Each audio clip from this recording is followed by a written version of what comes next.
Hi hello నమస్తే welcome back. నేను మీ host అక్షర విహారీ. ఈరోజు మనతో పాటు స్టూడియోలో ప్రముఖ ఆధ్యాత్మికవేత్త, ప్రముఖ వాస్తు జ్యోతిష్య నిపుణులు, శ్రీ లలిత ఉపాసకులు నానాజీ పట్నాయక్ గురుగారు ఉన్నారు. గురుగారితో మాట్లాడదాం. నమస్తే గురుగారు. శ్రీమాత్రే నమః. గురుగారు, ఇప్పుడు కల్కి మూవీ గురించి చాలా మంది రకరకాలుగా మాట్లాడుతున్నారు. కొంతమంది ఎక్సలెంట్ గా ఉంది అంటున్నారు, ఇంకొంతమంది ఏముంది యావరేజ్ గా ఉంది అని అంటున్నారు. మీరు ఇందాక మాటల్లో కూడా కల్కి మూవీ నుంచి చాలా నేర్చుకోవచ్చు అని అన్నారు. మీ ఒపీనియన్ ఏంటి? నేను మూవీ చూశాను, ఫస్ట్ డేనే చూశాను నేను యాక్చువల్గా. అంటే అది కొంచెం దైవ సంబంధించింది కాబట్టి కొంచెం ఫస్ట్ డే ప్రిఫరెన్స్ ఇస్తాను. తర్వాత కూడా ఆ మూవీ గురించి చెప్పాలి అంటే, ఫస్ట్ ఆఫ్ ఆల్ నేర్చుకోవచ్చు అనే పదాన్ని ఎందుకు వాడాను అంటే, అందులో ఫస్ట్ పాయింట్ నెంబర్ 1 చూపించింది ఏమిటి అందులో అసలు నాగశ్విన్ ఒక కల్కి అవతారం వచ్చే సమయానికి పరిస్థితులు ఎలా ఉంటాయి, పరిస్థితులు ఎందుకు అంత దారుణంగా తయారవుతాయి, ఇప్పుడు మనం అసలు ఎంత హ్యాపీగా ఉన్నామనేటువంటిది తెలుస్తుంది ఆ సినిమా చూస్తే. అవును, ఓకే. ఎందుకంటే ఇప్పుడు ఉన్నటువంటి గాలి ఏదైతే ఉందో అప్పుడంత ఈజీగా పీల్చుకోలేడు మనిషి. అంటే ఇప్పుడు కనుక మనం చెట్లు నడుకుంటూ వెళ్ళిపోతున్నాం అనుకుని నరుక్కుంటూ, పరిస్థితి ఎట్లా ఉంటుంది అంటే చాలా దారుణంగా ఉండబోతుందని చెప్పి కల్కి మూవీ చెప్తుంది. ఓకే, సార్ నిజంగా ఊహించుకుంటేనే భయం అవుతుంది. కల్కి మూవీ చూసిన ప్రతి ఒక్కరికి డౌట్ వచ్చే ఉంటుంది, నిజంగా కొన్ని ఇయర్స్ తర్వాత ఎలా ఉండబోతుంది అన్న టెన్షన్ అందరిలో అయితే ఉంది. ఎందుకంటే ఇప్పుడు మనం వాయువు కనుక పీల్చుకోకపోతే మనిషి బ్రతకడు. అలాంటప్పుడు నువ్వు చెట్లు మొత్తం నరుక్కుంటూ వెళ్ళిపోతే మొత్తం ఎడారిలాగా ఉంటుంది. ఆ సినిమాలో ఏంటంటే చూపిస్తాడు మొత్తం ఒక్క చెట్టు మీకు ఎక్కడా కనబడదు. మొత్తం ఈ గాలి కానీ దాన్ని ఏమంటారు స్వచ్ఛమైనటువంటి వాతావరణం ఏదైతే ఉందో అదంతా ఒక కాంప్లెక్స్ లాగా ఉంటుంది. దాన్ని కాంప్లెక్స్ అంటారు. ఆ సినిమాలో మన హీరో ఎవరైతే ఉంటారో అతను డ్రీమే నేను కాంప్లెక్స్లోకి వెళ్ళిపోవాలి. యాక్చువల్గా అతను కర్ణుడు, ఒకప్పుడు కర్ణుడు అని చెప్పి చెప్తూ ఉంటారు. అంటే నేను మొత్తం సినిమా స్టోరీ చెప్పదలుచుకోలేదు. అంటే ఏమిటంటే ఒక వ్యక్తి యొక్క డ్రీము నేను స్వచ్ఛమైన గాలి, స్వచ్ఛమైన వాతావరణంలో ఉండాలి, మంచి ఫుడ్ ఉండాలి అనేటువంటిది కరువు అవుతుంది. అదంతా కలిపి ఒక దగ్గర ఉండడం, బయట ప్రజలు మొత్తం ఇలా జీవించడం చూపిస్తాడు. అసలు బంధవ్యాలు ఉండవు, అంటే బంధువర్గం అనేటువంటిది సరిగ్గా ఉండదు, ఒకరి మీద ఒకరికి నమ్మకాలు ఉండవు. అంటే ఆ రేంజ్కి ఎందుకు వెళ్ళిపోతుంది? ఫస్ట్ వాతావరణం స్పాయిల్ అవ్వడం వల్ల. ఎప్పుడైతే వాతావరణం స్పాయిల్ అయిందో, మనిషి ఎక్కువ స్వార్థానికి వెళ్ళిపోయాడో అటువంటి పరిస్థితి వస్తుంది అని చెప్పడం ఆ సినిమా యొక్క థీమ్ మెయిన్ అసలు అక్కడ. ఓకే, అయితే ఆ సినిమాలో పర్టికులర్గా మీరు గమనించినట్లయితే ఆ సినిమా మీరు ఇందాక అన్నారు చూసారు, కొంతమంది మరీ బోర్ ఉందన్నారు, కొంతమంది ఎక్సలెంట్ ఉందన్నారు. ఫస్ట్ ఆఫ్ నిజంగానే కొంత బోర్గానే ఉంటుంది. ఎందుకంటే ఏదైనా ఒక సినిమా మినిమం 13 to 15 minutes లోపలే అసలు సినిమా దేని మీద నడుస్తుంది, ఎందుకు నడుస్తుంది అనే ఒక ఇది లాక్ చేసి పెట్టాలి. అంటే దాని మీద నడుస్తూ ఉంటుంది మూవీ, అది రీచ్ అవ్వడానికి నడుస్తూ ఉంటుంది. ఈ సినిమాలో ఏంటంటే మినిమం 45 minutes వరకు కూడా ఎక్కడ లాక్ చేయడం ఉండదు, అసలు అలా వెళ్తూ ఉంటుంది. ఎందుకంటే అదంతా కొత్త వాతావరణం కదా, దాన్ని ఫస్ట్ జనాలకు అర్థం అవ్వాలి, దాన్ని అలవాటు చేయాలి అని. కొన్ని సినిమాలు ఎలా ఉంటాయంటే దాన్ని అర్థం అవ్వడానికి, అలవాటు చేయడానికి ఎక్కువ ల్యాగ్ తీసుకోవాల్సి వస్తుంది. అది ఎక్కువ ల్యాగ్ అనిపించింది మూవీ. అక్కడ చాలామంది డిసప్పాయింట్ అయ్యారు. అబ్బా ఏమిటి ఇంత ఇలా తీసేయడం ఏమిటి, పాపం ఈ మధ్య ప్రభాస్ మూవీస్ అని ఇట్లా అయిపోతున్నాయి ఏంటనే ఒక దీనిలోకి వెళ్ళిపోతాడు. కానీ సెకండ్ హాఫ్లోకి వెళ్ళేసరికి ఆఫ్టర్ ఇంటర్వెల్ తర్వాత బాగా తీశాడు. ఈ సినిమాలో మెయిన్ హీరో అంటే ప్రభాస్ కంటే కూడా అమితాబ్ బచ్చన్ మెయిన్ హీరో అవుతాడు, అశ్వత్థామ క్యారెక్టర్. అయితే ఈ అశ్వత్థామ అనేటువంటి క్యారెక్టర్ ఏదైతే ఉందో అది పర్టికులర్గా మన పురాణంలో చెప్పింది ఏమిటి అంటే, ఇక్కడ మనం ఒక విషయాన్ని నేర్చుకోవాలి. అది ఎందుకు నేర్చుకోవాలనేది చెప్తానండి మీకు. అశ్వత్థామ ఒక సినిమా స్టార్టింగ్లో చూపిస్తాడు, ఒక గడ్డి పూచని తీసి మంత్రించి వదులుతాడు. గర్భంతో ఉన్నటువంటి ఆవిడ కోల్పోతుంది, తన గర్భాన్ని తను కోల్పోతుంది. అంటే మనిషి ఎటువంటి కర్మని చేస్తే అటువంటి కర్మే మళ్ళీ అతను అనుభవించడము, దాన్నే కాపాడడం అవుతుంది అని చెప్పడం ఆ మూవీలో. శ్రీకృష్ణ పరమాత్మ వచ్చి నువ్వు ఇంత పెద్ద పాపాన్ని ఒడిగట్టావు కదా, కాబట్టి నేను కలికిగా అవతరిస్తాను, కలియుగంలో అవతరించినప్పుడు నన్ను రక్షించడమే నీ పని అవుతుంది అంటాడు. అంటే ఏమిటి, అక్కడ గర్భంతో ఉన్న ఆమెను ఎలా అయితే గర్భం పోయేలా చేశాడో, సేమ్ యాజ్ ఇట్ ఈజ్ ఇక్కడ దీపికా పడుకొని ఈ యొక్క కల్కి అవతారాన్ని ఆవిడ గర్భంలో మోస్తుంటుంది. ఈ అశ్వత్థామ ఏంటంటే ఈమెకి సెక్యూరిటీగా ఉంటాడు, అంటే అతను కాపాడుతూ ఉంటాడు. వేరే వాళ్ళు ఎవరు ఆమె దాడి చేయకుండా, ఆమెని విలన్ తీసుకెళ్ళిపోయి ఇంకోటి ఏదో చేద్దాం అనుకుంటా. అంటే ఏమిటి, మన కర్మ ఏదైతే ఉందో, మనం ఏదైతే చేస్తామో దానికి సంబంధించిన రిటర్న్ వస్తుంది మళ్ళీ.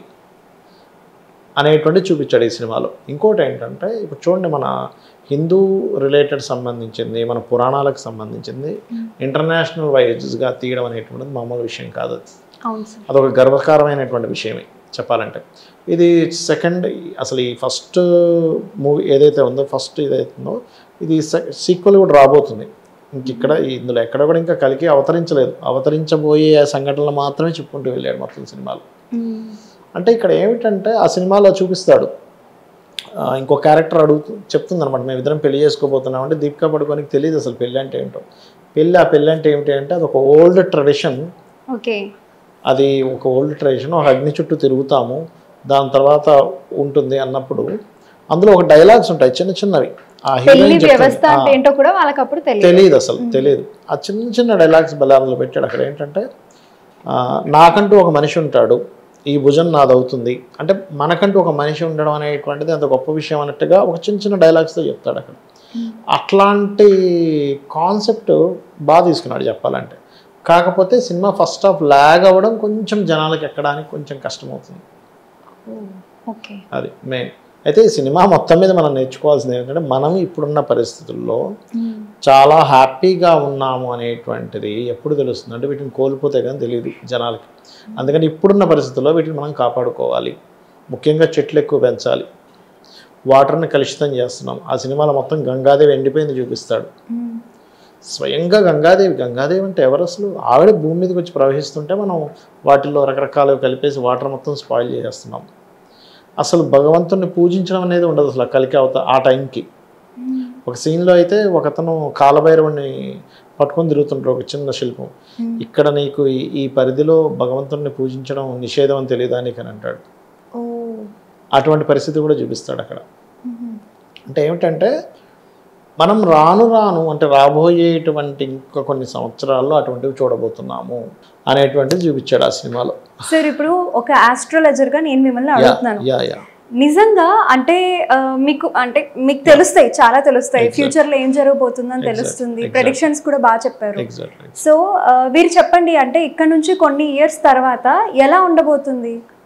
అంటే యుద్ధాలు కానీ, లేకపోతే మన ఎడ్యుకేషన్ సిస్టమ్ కానీ, లేదా నిజంగా ఈ మ్యారేజ్ సిస్టమ్ కానీ, ఇదంతా ఏ విధంగా ఉండబోతుంది అనుకుంటున్నారు? తప్పకుండా అమ్మ. ఫస్ట్ ఆఫ్ ఆల్ ఏంటంటే మనం ఇక్కడ 4 విధాలుగా దీన్ని చూడాలి. ఎలా అంటే, ఒకటి, మనం చూడండి రోజు రోజుకి మనకి చెట్లు పెరుగుతున్నాయా తగ్గుతున్నాయా? సింపుల్, తగ్గుతున్నాయి. సిటీలో ఇంతకుముందు ఉండేదానికి ఇప్పటికి చాలా తేడా వచ్చింది చెట్లలో. గవర్నమెంట్ దీనికి సంబంధించి ఖచ్చితంగా తీసుకోకపోతే కనుక ఆ సినిమాలో చూపించినట్టే ఇన్ ఫ్యూచర్లో ఇలాగే వదిలి వెళ్ళిపోతే ఖచ్చితంగా కలుషితమైనటువంటి గాలిని ఎప్పుడైతే మనం పీల్చామో 100% రోగాల బారిన పడుతూ ఉంటాం. అంటే చెట్ల విషయంలో ఇప్పుడు మనం మనుషులుగా ఎంతో కొంత చేస్తున్నాము, నర్సరీస్ పెరుగుతున్నాయి, ఇళ్లలో కూడా ఎంతో కొంత మొక్కలు తీసుకొచ్చి పెంచుకుంటున్నారు. అంటే మన ఈ ప్రయత్నం అనేది సరిపోదంటారా? సరిపోదు. ఎందుకంటే అందరికి అవేర్నెస్ లేదు కదా. బాగా ఎడ్యుకేటెడ్ పీపుల్ లేదా చెట్ల మీద ఇంట్రెస్ట్ ఉన్న వాళ్ళు మాత్రమే పెంచుతారు. అందరూ ఎందుకు పెంచుతారు? అందరూ బాధ్యతగా ఎందుకు తీసుకుంటారు? అందుకని ఏంటంటే ఒక రూల్ పెట్టాలి. ఒక మనిషి కనీసం 2-3 చెట్లు అతను పెంచుతున్నట్టుగా చూపించాలనేది ఏదైనా ఒక రూల్ పెట్టాలి. లేకపోతే దానికి ఎంతో కొంత వీళ్ళు ఏదైనా ఒక ఇది చేయగలగాలి. అప్పుడు ఏమవుతుంది అంటే ఫస్ట్ మనకు చెట్లు అనేటువంటిది ఎంత పెరుగుతాయి, కనీసం ఇంట్లో ఆయన చిన్న మొక్కలని ఇన్ని పెంచాలి, మీరు బాల్కనీ ఉంటే బాల్కనీలో ఇన్ని చెట్లు పెంచాలి, ఇన్ని మొక్కలు పెంచాలని ఒక రూల్ పెట్టాలి నన్ను అడిగితే. Point number 1. రెండవది ఏంటంటే ఇక్కడ మీరు ఇందాక అడిగారు ఎలా అవ్వబోతుంది అని. ఎందుకంటే ఇప్పుడు చూడండి, ఒకప్పుడు ఒక 30-50 ఇయర్స్ బ్యాక్ వెళ్తే కూడా ఇంత అధర్మంగా ఉండేవారు కాదు. ఒక సిస్టమ్ ఉండేది. ఒక వ్యాపారం చేసేవాడు కానివ్వండి, ఏదైనా కానివ్వండి, ఇంత అధర్మంగా దోచేసుకుందాం అనేటువంటి భావన ఉండేది కదా. లాభం ఎక్కువ తీసుకోవాలని ఉండేది, ఎప్పుడూ ఉండేది అది. కానీ మరీ ఇప్పుడు ఏమైపోయిందంటే మోసం అయిపోయింది. ఎక్కడికి వెళ్ళినా కూడా ఒక కార్ రిపేర్కి ఇస్తే, అమ్మ మీరు నమ్మరు, ఒక కార్ రిపేర్కి ఇస్తే అందరూ అలా ఉన్నారని నేను చెప్పట్లేదు, 90% ఆఫ్ పీపుల్ అట్లా ఉన్నారు. 10% పీపుల్ మాత్రం ధర్మంగా ఉన్నారు, నేను కాదనట్లే. రిపేర్కి ఇస్తే ఆ రిపేర్లో అసలు అది ఏం పోయిందో ఏం పోలేదో చేయించుకునేవాడే తెలియదు. ఇది పోయిందంటాడు, అది వేసానంటాడు, అయిపోయింది కారు. అంటే కారు దాకా ఎందుకు, ఈ ప్రొఫెషన్లోనే చెప్తాను చూడండి. ఒక క్లయింట్ వస్తే వాడిని భయపెట్టకూడదు, నీకు ఇది అయిపోతుంది అది అయిపోతుంది అని లక్షలు పూజలు పెట్టాడు. అవసరం ఉన్నా లేకపోయినా సరే వాడికి పూజలను అదనో ఇదనో విపరీతంగా డబ్బులు వేసేసి వాడి దగ్గర నుంచి లాగేసుకునేటువంటిది ఆస్ట్రాలజర్స్ కానీ పురోహితులు కానీ చేయకూడదు, ఇది ధర్మం, ఇది అధర్మమే కదా. హాస్పిటల్స్ ఎట్లా అధర్మంగా తయారయ్యాయి అన్నీ అనట్లేదు, నేను బాగా అర్థం చేసుకున్నాను. 90% ఆఫ్ హాస్పిటల్స్ అతనికి అవసరం ఉన్నా లేకపోయినా కూడా టెస్టులు ఏం చేస్తున్నాం, ఉన్నా లేకపోయినా కూడా, అవసరం ఉన్నా లేకపోయినా కూడా ఆపరేషన్ చేస్తున్నారు. ఎంత దారుణంగా తయారయ్యి. అంటే నేను అనేది ఏంటంటే, నువ్వు అవసరం ఉండి ఆపరేషన్ చేయి, తప్పు కాదు, డాక్టర్గా నీ ధర్మం, అప్పుడు నీకు అది ఇబ్బంది పెట్టదు. నీకు అవసరం ఉంటే ఒక పూజ పెట్టు, ఒక ఆస్ట్రాలజర్ గాను ఒక పురోహితుడు గాను, అప్పుడు తప్పు కాదు. నీకు అవసరం ఉంటే ఒక మెకానిక్ ఆ పార్ట్ వేయాలి, లేకపోతే నీకు అవసరం ఉంటే ఇంటీరియర్ డిజైన్, ఎవ్రీథింగ్, ప్రతి ఫీల్డ్లో కూడా అధర్మం అనేటువంటిది పెరిగిపోయింది. ఇది మనం ఏమనుకుంటున్నాం అంటే ఇప్పుడున్న సొసైటీలో తెలివితేటలు అనుకుంటున్నాం. దీన్ని తెలివితేటలు అంటున్నారు, దీన్ని చాలామంది తెలియదు, కానీ తెలివితేటలు కదా, అధర్మం అది. ఈ సొసైటీలో బతకాలంటే ఇలాగే ఉండాలి అనుకుంటున్నారు. కానీ శాస్త్రం ఏం చెప్తుందంటే, ధర్మం ఎటుందో భగవంతుడు అటు ఉంటాడని చెప్తుంది. మనకి భగవద్గీతలో కూడా ఏంటంటే, మనకి మహాభారతంలో కూడా కౌరవులు పాండవులు ఉన్నారు. ఎవరి వైపు ఉన్నాడు కృష్ణుడు? ధర్మం వైపు, పాండవుల వైపు ఉన్నాడు, అంతే కదా. అలాగే ఇప్పుడు చూడండి, చాలామంది అంటుంటారు ఇద్దరు రాజకీయ నాయకులు ఇద్దరు పూజ చేశారు, హోమాలు చేశారు, ఇద్దరులో ఎవరు గెలుస్తారు? మరి ఒక్కలే గెలుస్తారు. ఎందుకు? ధర్మం ఎవరి దగ్గర కొంచెం ఎక్కువ ఉందో వాళ్ళ వైపు గెలుపు ఉంటుంది. ఒకసారి ఓడిపోవచ్చేమో ధర్మం ఉన్నప్పటికీ కూడా, కానీ సెకండ్ టైం దాని ఇది వేరే ఉంటుంది. కాబట్టి ఏంటంటే, మనం ఏదేమైనా కానీ ధర్మం అంటే మనం ఏదో అనుకోవడం కాదు, చెట్లు పెంచడం కూడా మన ధర్మమే. గాలి పీల్చేసుకుంటున్నాం, మరి గాలి ఎక్కడి నుంచి రావాలి? మళ్ళీ ఆక్సిజన్ పీల్చుకుంటున్నాం, కార్బన్ డైఆక్సైడ్ వదులుతున్నాం. ఆక్సిజన్ ప్రొడ్యూస్ చేసేటువంటి మొక్కలు మనం పెంచాలిగా, అది కూడా ధర్మమే, అంతే కదా. వాటర్ పాడు చేసేస్తున్నాం, మళ్ళీ మంచి వాటర్ రావాలంటే వర్షాలు బాపడాలి, వర్షాలు బాపడాలన్నా మళ్ళీ చెట్లు ఉండాలి, గాలి పీల్చుకోవడానికే కాదు. అంటే ముఖ్యంగా మొక్కలు కనుక నాశనం అయిపోతే ఆ కల్కి సినిమాలో చూపించినట్లే అవుతుంది. యుద్ధాలు అన్నారు ఇందాక మీరు, యుద్ధాలు ఎలాంటి యుద్ధాలు వస్తాయి అంటే అంతా అణుయుద్ధాలు వస్తాయి. అణుయుద్ధాలు, లేకపోతే మనకు మొన్న కరోనా వచ్చింది, అటువంటి యుద్ధాలు వస్తాయి అన్నీ కూడా ఇన్ ఫ్యూచర్లో. ఏదో మనుషులు కొట్టుకోవడం కాదు. ఈ దేశం నాశనం అయిపోవాలంటే నేను ఎట్లాంటి క్రిమిని నేను వదిలిపెడితే అక్కడ దేశం నాశనం అయిపోతుంది. ఆ దేశంలో పర్టికులర్గా అందరు అలా ఎప్పుడు ఇదవుతారు, బయోవార్స్ ఎక్కువ అవుతాయి ఇన్ ఫ్యూచర్లో. నా అంచనా పరంగా బాగా పెరుగుతాయి బయోవార్స్ పెరిగి. ఆ మూవీలో ఏం చూపిస్తారంటే, జస్ట్ 3 months బేబీని మోస్తారు. 3 months కంటే ఎక్కువ మోయరు ఆ సినిమాలు. 5 months మోస్తే అసలు చాలా ఎక్కువగా చూపిస్తాడు అందులో. చూపించి ఆ సిరంతో ఆ విలను మళ్ళీ గొప్ప ఇదవుతాడు. అంటే కల్కి అనేటువంటి అవతారం మాత్రమే ఎక్కువ రోల్ ఉంటుంది అమ్మ యొక్క కడుపులో అనేటువంటి చూపిస్తాడు. తల్లి యొక్క సెంటిమెంట్ చూపించాడు. బాగుంది సినిమా, బాగాలేదని కదా, కానీ ఫస్ట్ హాఫ్ బాగా లాగ్ అయింది. కొత్త సబ్జెక్టు, కొత్త మూవీ కదా, కొంచెం తీసే డైరెక్టర్ కూడా చాలా జాగ్రత్తలు తీసుకోవాలి. మనం ఇక్కడ నుంచి చూసి ఎట్లా ఉంటుందంటే, ఒక డైరెక్టర్ని సినిమా హిట్ అంటాం, పోయిందంటే వీడు వేస్ట్ అది ఇది మాట్లాడేస్తాం. కానీ తీసే డైరెక్టర్కి తెలుస్తుంది. మనం చూడండి, క్రికెట్ చూసేటప్పుడు కూడా ఆ స్టేజ్కి వెళ్ళి ఆడడానికి ఎంతో చేస్తాడు మనిషి, ఆ క్రికెటర్ బ్యాట్స్మెన్. కానీ ఇక్కడ నుంచి టీవీలో చూస్తూ వీడు వేస్ట్, వీడు కొట్టలేకపోయాడు, 6 కొట్టాల్సింది మాట్లాడేస్తాం, మాట్లాడటం. కానీ మాట్లాడుకుంటాం, కానీ నిజంగా అక్కడికి వెళ్ళి ఆ సిచ్యువేషన్ అక్కడ హ్యాండిల్ చేయాలి. ఆ టెన్షన్ ఉంటుంది. లాస్ట్ ఒక 2 hours ఉంటే అక్కడ చూస్తే 20 కొట్టాల్సి ఉంటుంది.